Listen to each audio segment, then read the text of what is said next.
Ye Zong batuk kering. Kristal darah di tangannya seperti kentang panas karena putrinya masih mengawasinya. Jika dia menerima hal ini, bukankah itu berarti dia telah mengakui Nili sebagai menantunya? Karena Ye Zong masih terlihat sangat ragu-ragu, Nili pindah ke telinga Ye Zong dan berkata, "Ayah mertua, dalam perjalanan kami ke jajaran kuno, kami telah menemukan rahasia besar." "Rahasia apa?" Ye Zong tiba-tiba merasa sedikit ingin tahu. Arai kuno itu ditautkan ke ranah penjara abis. Ada banyak binatang iblis di dalamnya, serta 13 keluarga dan mereka telah ada di sana selama beberapa ribu tahun. Selain itu, ada juga 3 ahli peringkat legenda di sana. Nili berkata dengan lembut, menceritakan semua yang telah dilihatnya pada Ye Zong. Alam penjara abis. 3 ahli peringkat legenda. Ye Zong tertegun untuk sementara waktu. Nili tiba-tiba teringat adegan di depan monumen kuno dan dengan santai bertanya, "Ayah mertua, apakah Anda tahu seseorang yang mengaku sebagai Raja Iblis?" "Hah, Raja Iblis?" Baik Ye Zong dan Ye Xiu sangat terkejut di hati mereka. Ye Zong bertanya, "Di mana Anda melihat Raja Iblis?" Nili mengangkat bahu, "Saya hanya mendengar seseorang membicarakannya. Aku tidak yakin apakah Raja Iblis yang kamu dengar adalah orang yang sama dengan yang kita kenal." Sudah ada beberapa ratus tahun dari sekarang, sebuah anomali muncul di Glory City. Ada seorang anak yang kelaparan yang ditangkap oleh seorang lelaki tua yang perlahan-lahan tumbuh hingga 17 tahun. Pada saat itu, ada keluarga di Glory City yang dikenal sebagai keluarga Giok Merah. Itu adalah keluarga besar yang hanya menempati urutan kedua dari keluarga Angin Salju, yang memiliki banyak pakar dalam generasi mereka. Mereka memiliki lusinan spiritualis iblis peringkat emas hitam, yang terkuat hanya selangkah dari peringkat legenda. Ye Zong berkata dengan nada sedih, berbicara tentang masalah ini, sangat disayangkan. Pada saat itu, Glory City berantakan. Anggota keluarga Giok Merah pada waktu itu adalah arogan dan tirani. Orang tua itu bekerja di keluarga Giok Merah. Karena dia tidak dapat menyelesaikan tugas tertentu dengan tepat, dia dicambuk sampai mati. Pemuda itu tiba-tiba menghilang setelah itu dan tidak ada yang bisa menemukannya. Semua orang mengira dia telah dibuang oleh keluarga Giok Merah. Tidak ada yang mengira bahwa setelah puluhan tahun berlalu, pemuda itu akan muncul kembali. Dia mengenakan topeng iblis dan mengaku sebagai Raja Iblis.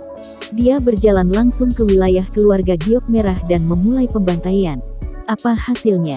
tanya Nili. "Seluruh keluarga Giok Merah dibantai, tidak ada yang dibiarkan hidup.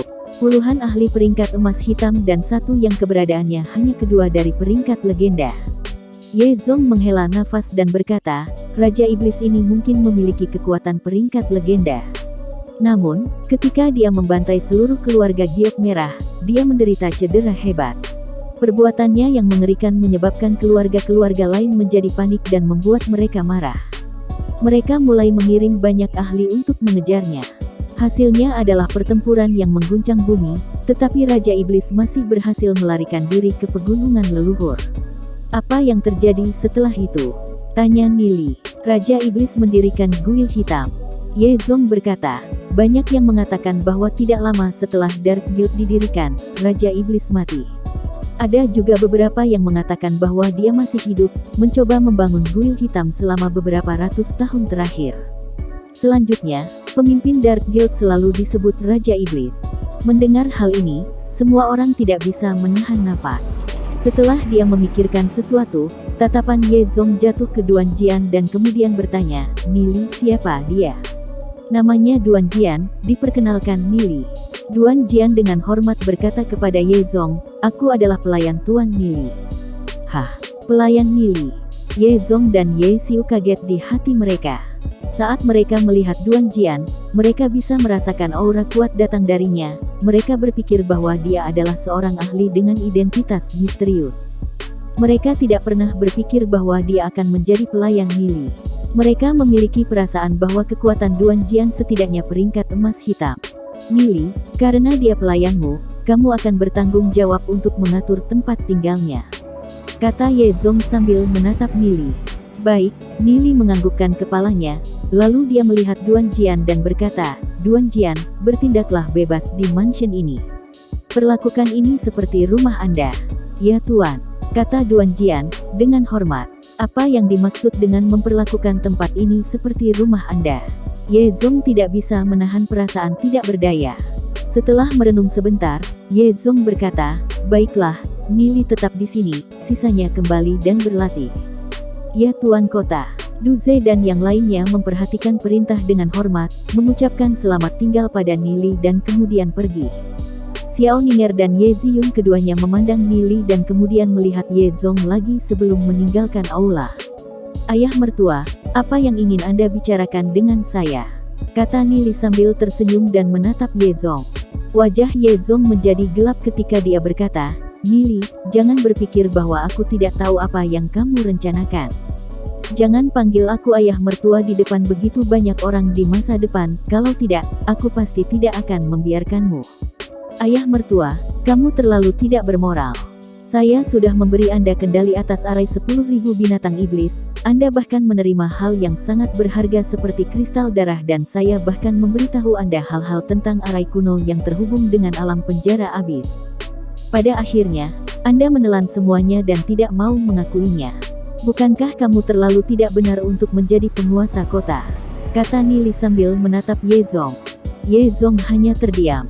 Bocah ini terlalu tidak tahu malu. Ye Xiu, bagaimanapun hanya batuk kering dan tersenyum berkata, "Jangan berdebat tentang ini, Nili, Tuan Ye Zong masih menjadi tuan kota, Anda masih harus memberinya beberapa wajah.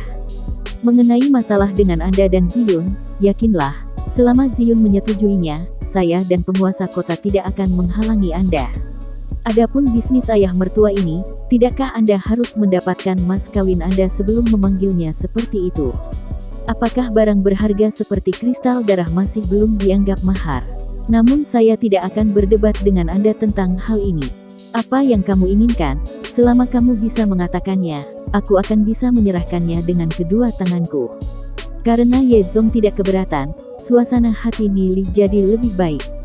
Setelah dia menyelesaikan semuanya dengan Ye Zong, dia hanya bisa perlahan menunggu si Ye Ziyun untuk berubah. "Nili, kami telah menemukan bukti keluarga suci berkolusi dengan Guil Hitam dan bahkan menemukan divisi Guil Hitam di kota Glory. Langkah selanjutnya adalah bagaimana berurusan dengan keluarga suci, apakah kamu punya ide?" kata Ye Zong. Setelah merenung sejenak, Ye Xiu berkata, "Keluarga suci dan divisi Guil Hitam, siapapun yang kita berantas terlebih dahulu, yang lain akan terganggu.